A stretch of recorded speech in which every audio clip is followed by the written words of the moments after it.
কেউ কথা রাখেনি কবি সুনীল গঙ্গোপাধ্যায়। কেউ কথা রাখেনি, ৩৩ বছর কাটলো, কেউ কথা রাখেনি। ছেলেবেলা এক বষ্টমী তার আগমনী গান হঠাৎ থামিয়ে বলেছিল, শুক্লা দ্বাদশীতে অন্তরাটুকু শুনিয়ে যাবে। তারপর কত চন্দ্রভুক অমাবস্যা চলে গেল, সেই বষ্টমী আর এলো না। ২৫ বছর প্রতীক্ষায় আছি। মামাবাড়ির মাঝি নাদের আলী বলেছিল, তুমি বড় হও দাদা ঠাকুর, তোমায় আমি ৩ প্রহরের বিল দেখাতে নিয়ে যাব।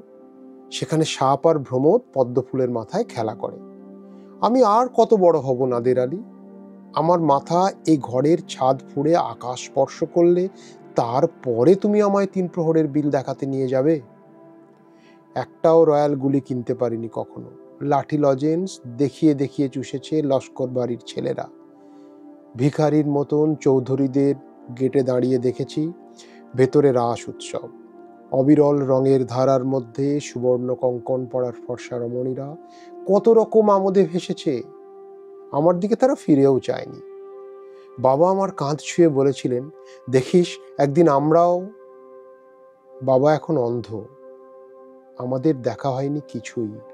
সেই রয়্যাল গুলি, সেই লাঠি লজেন্স, সেই রাস উৎসব আমায় কেউ ফিরিয়ে দেবে না। বুকের মধ্যে সুগন্ধি রুমাল রেখে বরুণা বলেছিল, যেদিন আমায় সত্যিকারের ভালোবাসবে সেদিন আমার বুকেও এই রকম আতরের গন্ধ হবে। ভালোবাসার জন্য আমি হাতের মুঠোয় প্রাণ নিয়েছি, বিশ্ব সংসার তন্ন তন্ন করে খুঁজে এনেছি ১০৮টা নীল পদ্ম, দুরন্ত ষাঁড়ের চোখে বেঁধেছি লাল কাপড়। তবু কথা রাখেনি বরুণা। এখন তার বুকে শুধুই মাংসের গন্ধ। এখনো সে যে কোনো নারী। কেউ কথা রাখেনি, ৩৩ বছর কাটলো, কেউ কথা রাখে না।